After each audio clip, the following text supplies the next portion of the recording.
Welcome to the AFR Saints channel, where we provide you daily content on your favorite team, the New Orleans Saints. Do us a favor and hit that subscribe button. Be sure to leave your comments below and smash that like button. Who dat? Where would a Saints 24-0 shutout win over the Raiders fall on your scale of improbability in this NFL season? Very probable to me, and I'll tell you why. Okay. Because the Raiders are awful. And by the way, let me backtrack. There's a really good chance, I should have said it last week, that about a 95% chance I'm going to be in the building for your game this weekend anyway to watch that. Yeah. So I look forward to that great crowd and those 6 o'clock type games and an all-day tailgate in Baton Rouge, Tiger Stadium. Now, I don't digress because I'm still getting excited about it already. It doesn't surprise me, Matty, because the average football we've seen. I would have said normally with the way, the Saints and up and down at the quarterback position, it's not the same. This was a Super Bowl-type defense going in. Are they the same? But the way the Raiders have played didn't shock me a bit. It didn't. Now, the last few weeks, they've ran it, and their offense looked like it was coming around. And then they came in there. And if I'm not mistaken watching the game, I don't believe they crossed midfield till late in the game. It was like 2 minutes. You're right. It was like 2 minutes to go. Yeah, I'm sitting there watching, and Matty, you know why I know everything about the Raiders? Is because I'm a lifelong, diehard, silver and black bleeding Raider fan. Okay. That is my franchise. So from Stabler and that group that they didn't care, they just won, to this group that Josh McDaniels, sometimes the guy's just cut out to be a really good coordinator, and sometimes the command and control leadership thing that is Belichick's old style, and it worked for him. It didn't work for Charlie Weiss. Command and control hasn't worked for Brian Flores for the most part. It has not worked for Josh McDaniels. It worked for Bill O'Brien when he got the coach, but when he became Mr. Power Hungry, I want GM and coach, that command and control went out the building, and heave abrasive out. Name me one. And Romeo's the one guy who didn't have that approach. And guess what? And Romeo Crennel, nice guy, is a Hall of Fame defensive coordinator, but never worked out because maybe he was the extreme the other way. So Josh McDaniels, maybe he's not long for this job because he's just not good at both, and it's showing. And how did the Raiders with Renfro and Devontae Adams and Josh Jacobs, how'd they get worse? They've gotten worse, and I don't think they have buy-in right now, and it bothers me from a distance. So, yeah, It's probable because this is the NFL this year, and we're playing a lot of average football in a lot of cities. Sean, the trade deadline came and went today. What would you say is the most significant move that was made today? Yeah, and the last hour and a half, I've been doing an X's and O's football show, taping it. So I don't think that Cooks, even if it's in my town, Cooks didn't get moved, did he? No. Yeah, I didn't think so. Okay. The ones that I do know now, Matty, you refresh me if it's something happened 90 minutes or an hour and a half ago, is Tre'Quan Smith's big. And I think they did a nice job of getting him to Baltimore. Baltimore wants to be physical. They're getting healthier on defense. I would have liked to see them get another big-time playmaker at wide receiver. The McCaffrey is, without question, if you're counting that one, not on this day, but during this time, because look what he did. He comes in there. The NFC we know is Eagles now, Cowboys, Vikings, the Giants, Seahawks, that group. I don't think the Rams, I don't think the Packers, and I don't think the Buccaneers are.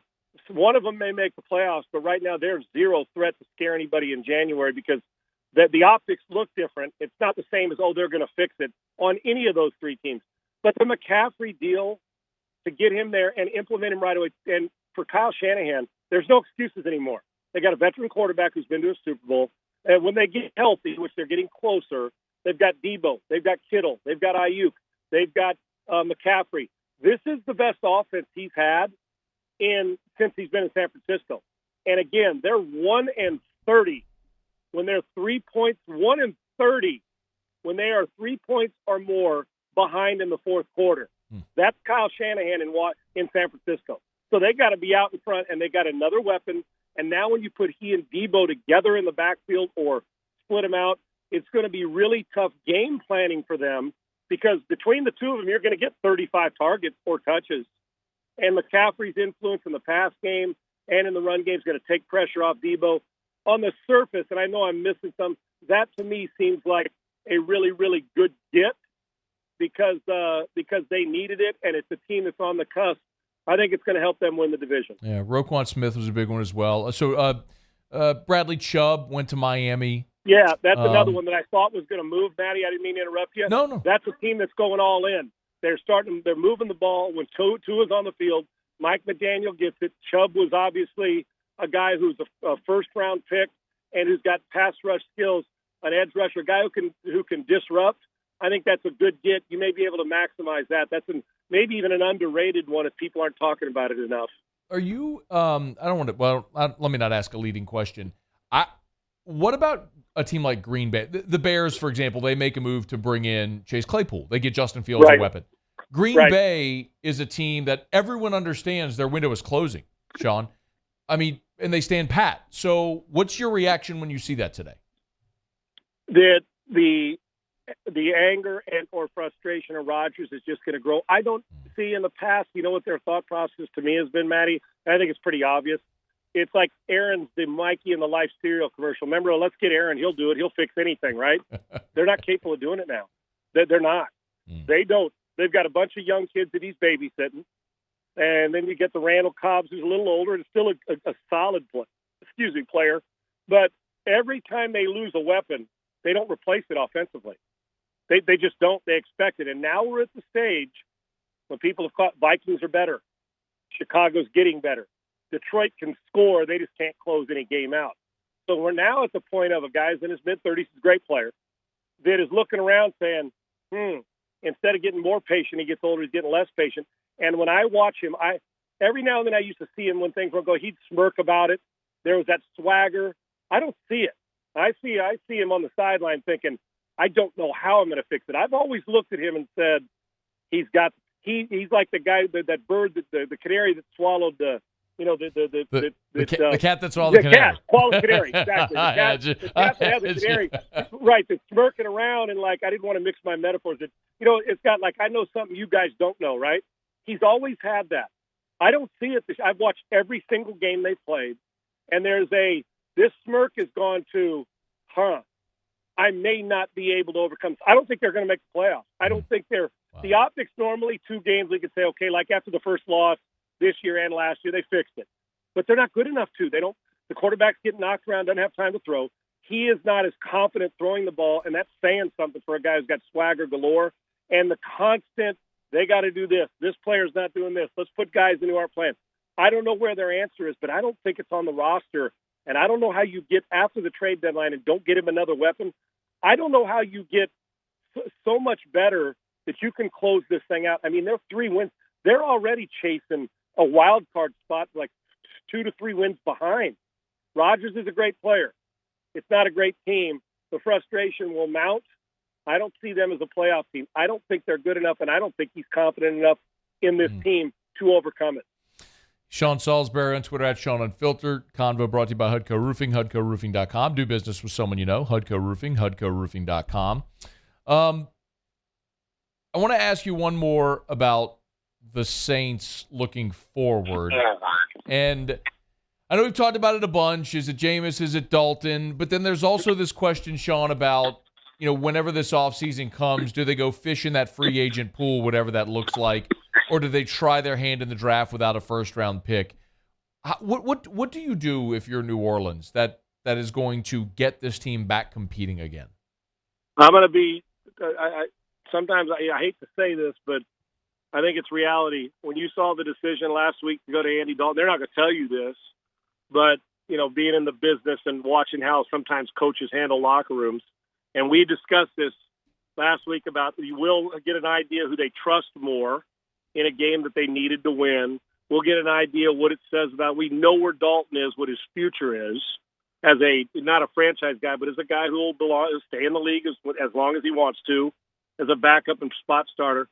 But the key is, what about Jameis? I think the decision they made last week, because to my knowledge, he was pronounced fit and healthy, and he practiced all week, and they made the decision to go with Dalton. Now, it may change if Andy, doesn't play well and turns the ball over for 3 straight games. But I think as far as building for the future, I think they told you what you need to know last week, or they would have played him. Unless he's not healthy, and better than I do, you're right there, but it appeared that he was healthy, and they made the decision to go with Andy Dalton. I think what it is, you're going to play Dalton, and then if he stubs his toe, you play Winston and maybe go back and forth. I don't believe, from my optics and from what they see, that they think that their future franchise-starting, program-changing quarterback is on the roster, or they would have gone with that guy last week. They just would have. In my opinion, Dalton played well, the defense played well, Kamara played well. I think what you're going to see, depending on who's available this offseason, I'm not talking about just a guy. I'm talking about if all of a sudden Rodgers got traded, right? He's so disgruntled, and they didn't want to pay $50 million. They said, who could he go to with some weapons and finish this up? Maybe. Guys, somebody that's that kind of player. I'm not talking Carson Wentz, none of those guys. I'm talking about that guy, whoever it is that may be available. If not, you have got to package something or find the guy that is. I don't believe that the guy that's quarterbacking or on the roster now will be the starting quarterback for the New Orleans Saints by 2024. They may keep one of the guys around like Dalton to hold it over. But I don't, unless it's a veteran they bring in, I don't think the starting quarterback is on the roster right now moving forward, if not this year, next year. They got to look for that guy, not just a guy. And I think they believe they got some good players, but they don't have a program changer in the building. Yeah, they're in a tough spot. Looking forward, man. See what they can make of this year. Yep. He's on Twitter at Sean Salisbury. I'm sorry, he's on Twitter at Sean Unfiltered. He is Sean Salisbury. You can catch him weekday morning, Sports Talk 790 in Houston. He's all over the place. Hey, where you mentioned the show that you're recording. Where can people catch your other content? Well, this new one is called Last Chance Q. I love it. We will start airing clips. We come out live next week. We put a bunch of clips together. We got NFL tape, college tape. We're going to evaluate high school kids. We're going to talk opinion, and we're going to show you tape and get on the whiteboard. I personally think it's going to be, along with Coach JB, Coach Brown, who did Last Chance U. Mm-hmm. I think it's going to be as good a football teaching, coaching, teaching, and opinion football show on the internet. I'm excited about it, Maddie, and you can always find me, obviously, at Sports Talk 790 and on various podcasts, like on Relevant, or should I say on Believe Network with Adam Sager, doing a bunch of stuff. But this new one is going to be a blast because we're going to teach and get right to the bear. We're not going to talk above the amateur. We're not going to talk below the expert. It'll be one of the better teaching things you'll see on the internet with opinion and passion. I think they're going to like it. Love it, man. Absolutely love it. We'll be looking for it whenever it launches. Thank you, Sean. We appreciate you, man. Next week. I appreciate you.